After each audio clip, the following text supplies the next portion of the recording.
বোলপুরে ইউনিয়ন ব্যাংকে ইডির অভিযান। বোলপুরে ইউনিয়ন ব্যাংকে ইডির অভিযান এবং যেই অভিযান বেশ কয়েক ঘন্টা ধরেই তল্লাশি চলছে অভিযানে। বোলপুর ইউনিয়ন ব্যাংকে ইডির অভিযান, গরু পাচার কাণ্ডেই এই অভিযান বলে সূত্রের খবর। আরো বিস্তারিত জানাবে সুব্রত বন্দ্যোপাধ্যায়, রয়েছে আমাদের প্রতিনিধি। সুব্রত, এখনো পর্যন্ত এই অভিযানের আপডেট কি? কি কি কাণ্ডে বা কি কি ইস্যুতে ইডির এই অভিযান তল্লাশি?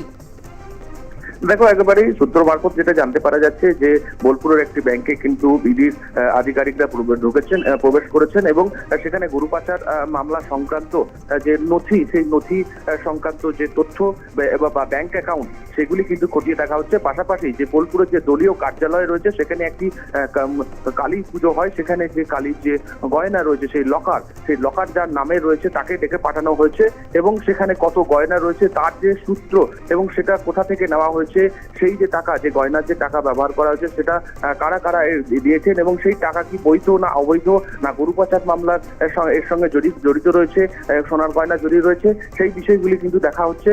এবং কেন্দ্রীয় বাহিনীর জওয়ানরা কিন্তু রীতিমতো রয়েছেন এখানে এবং এখনো পর্যন্ত 2-3 ঘন্টা হয়ে গেল, এখনো পর্যন্ত ব্যাংকের মধ্যেই কিন্তু তারা রয়েছেন এবং জিজ্ঞাসাবাদ করছেন। যেটা জানতে পারা যাচ্ছে যে গরু পাচার মামলা সংক্রান্ত যে দলীয় যে কার্যালয়, এর আগেও আমরা জানি যে কার্যালয়ে কিন্তু যে আধিকারিকরা এসেছিলেন এবং সেই সংক্রান্ত তথ্য জানতেই কিন্তু ইডি আধিকারিকরা এই ইউনিয়ন ব্যাংকে এসেছেন এবং যে পার্টি অফিস রয়েছে, যে নতুন করে রিনোভেশন করা হয়েছে, তার যে রিনোভেশন কিভাবে করা হয়েছে এবং যেহেতু সূত্র মারফত জানতে পারা যাচ্ছে যে দলীয় কার্যালয় রয়েছে, সেই কার্যালয়টি ভাড়া দেখানো হয়েছে, তাহলে যে সেক্ষেত্রে যারা ভাড়া দিয়েছেন, এই যে টাকা, এই যে পার্টি অফিস তৈরি করা হয়েছে, সেটা তার উৎস কোথায়, এই বিষয় সংক্রান্তগুলি নিয়েই কিন্তু তদন্ত করা হচ্ছে।